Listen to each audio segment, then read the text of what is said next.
Hello students, आज के video में मैं आप लोग को एक्सरसाइज 1.2 का क्वेश्चन नंबर 5 एक्सप्लेन करूंगा। हम लोग क्लास 10 मैथ्स का चैप्टर 1 कर रहे हैं, दैट इज रियल नंबर।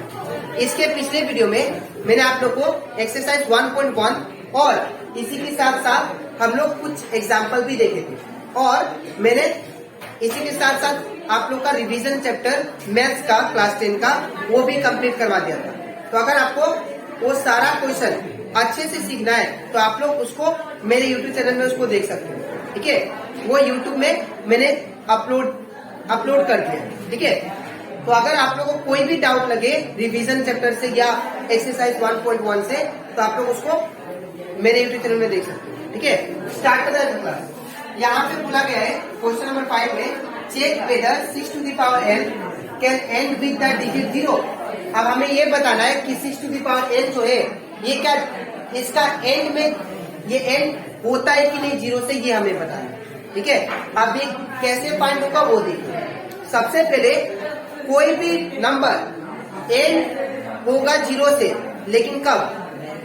कोई भी नंबर 0 से एंड तभी होता है जब वो 10 का मल्टीपल है, ठीक है।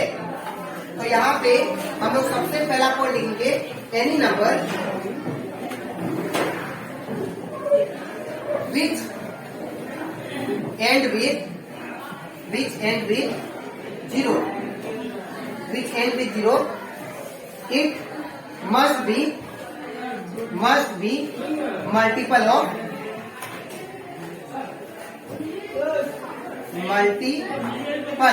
ठीक है, मल्टीपल और डिविजिबल, ठीक है ना, मल्टीपल और डिविजिबल बाई 10, डिविजिबल बाई 10, ठीक है।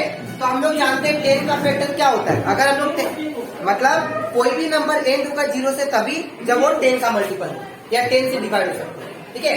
तो अगर हम लोग बात करें फैक्टर ऑफ 10 का, तो फैक्टर ऑफ 10 क्या आता है? फैक्टर ऑफ 10 क्या आता है? 10 का फैक्टर हम लोग जानते हैं, जब 10 को हम लोग एलसीएम करेंगे तो क्या आएगा? 2 5 10, दैट इज 2 into 5। तो ये दो फैक्टर हो गया 10 का। तो इसका मतलब ये है कि अगर 6 to the power n का एंड में 0 आता है, ठीक है, अगर 6 to the power n का एंड में डिजिट 0 आता है तो इसका मतलब ये है ये 6 to the power n क्या होगा? डिविजिबल होगा 10 से, ठीक है। और वो डिविजिबल तभी होगा जब वो क्या हो, ये 2 से भी डिवाइड हो सकता है, 5 से भी डिवाइड हो सकता है, ठीक है। मैं फिर से एक्सप्लेन कर रहा हूँ। ये हम लोग को फाइंड करना है कि 6 to the power n के लास्ट में डिजिट 0 आता है कि नहीं। अब ये डिजिट 0 तभी आएगा जब वो 10 का मल्टीपल हो। अब जब 10 का मल्टीपल होगा तो इसका मतलब क्या होगा? ये 2 का भी मल्टीपल हो गया, ठीक है, और 5 का भी मल्टीपल होना चाहिए इसको, ठीक है। लेकिन यहाँ पे देखिए हम लोग here 6 to the power n जो है ये 2 का टेबल में 6 तो आता है, लेकिन 5 का टेबल में 6 आता है क्या? नहीं आता है। हम क्या करेंगे? यह 6 to the power n is divisible by 2, but it cannot be divisible by 10। अगर 6 to the power n का एंड में 0 तभी आएगा जब वो क्या हो, 10 का मल्टीपल, ठीक है। अब वो 10 का मल्टीपल हो इसका मतलब क्या हो? दैट मीन्स ये 2 का भी मल्टीपल होना चाहिए और 5 का। लेकिन यहाँ पे देखिए 2 का टेबल में 6 तो आता है, लेकिन 5 का टेबल में नहीं आता है, ठीक है। तो वही लिखा मैंने, 6 to the power n is divisible by 2, but it cannot be divisible by 5, but it cannot be divisible by 5, ठीक है। इसीलिए ये जो वैल्यू है 6 to the power n के एंड में 0 नहीं आ सकता। अगर ये 6 to the power n 2 का भी डिविजिबल होता और 5 का भी होता तो इसके एंड में 0 आ जाता, लेकिन ये 2 से डिवाइड हो सकता है लेकिन 5 से डिविजिबल नहीं है, इसलिए क्या बोलेंगे? ये 6 to the power n cannot have the n digit 0, ठीक है। तो लिखेंगे so it cannot end with 0, so it cannot and with zero.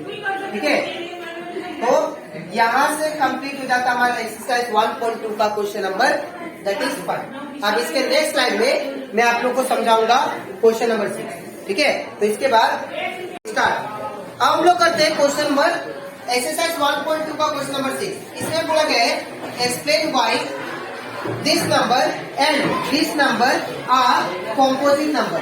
हमें ये एक्सप्लेन करना है इस क्वेश्चन में कि ये जो नंबर है और ये जो नंबर है ये दोनों कॉम्पोजिट नंबर है क्यों। ठीक है, तो सबसे पहले हम लिखेंगे गिवन। गिवन क्या दिया है, ये बोला that is 7 into 11 into 13 plus 30। ठीक है, सबसे पहले मैंने गिवन नंबर को लिख लिया। हमें ये एक्सप्लेन करना है कि ये जो नंबर है ये कॉम्पोजिट नंबर है कि नहीं।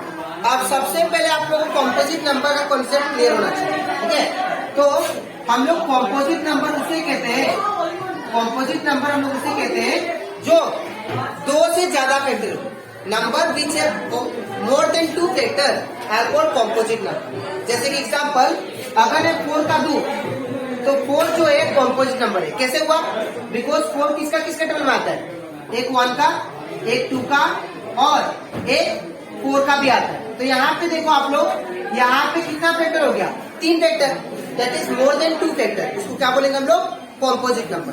लेकिन अगर यहाँ पे बात करूं 2 का, तो 2 1 का टेबल में आता है और ओनली 2 का टेबल में आता है।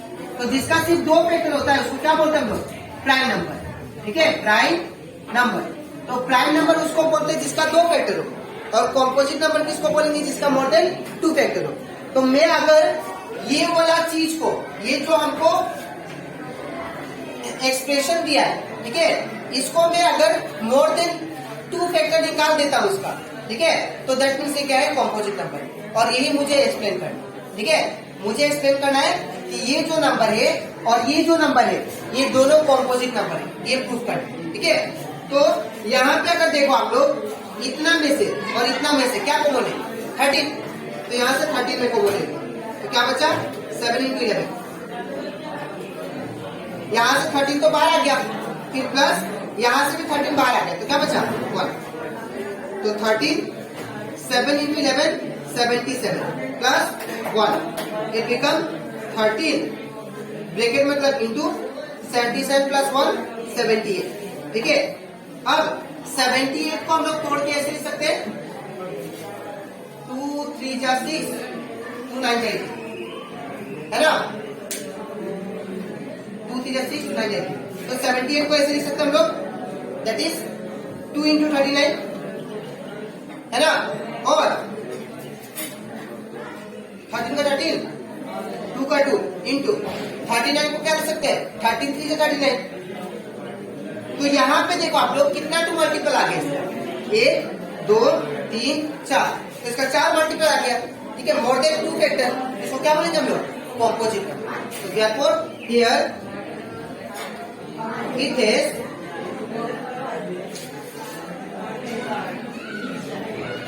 here the given number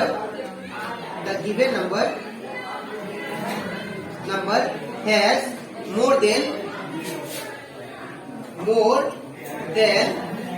2 factor, more than 2 factor है ना, it is a hence it is a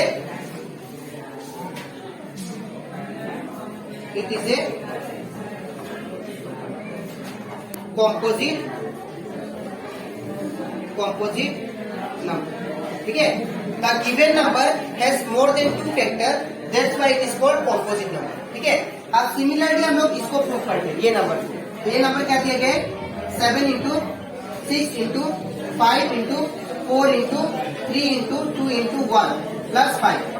तो यहाँ से और यहाँ से आपको क्या कॉमन दिखाई दे रहा है, यहाँ पे 5 कॉमन है। ठीक है ना, तो जब 5 को कॉमन लेंगे तो क्या बचेगा, that is 7 into 6 into 4 into 3 into 2, क्योंकि 5 तो बाहर आ गया ना, और प्लस का प्लस, यहाँ से भी 5 को बाहर निकालते हैं तो क्या बचेगा 1, और 5 का 5।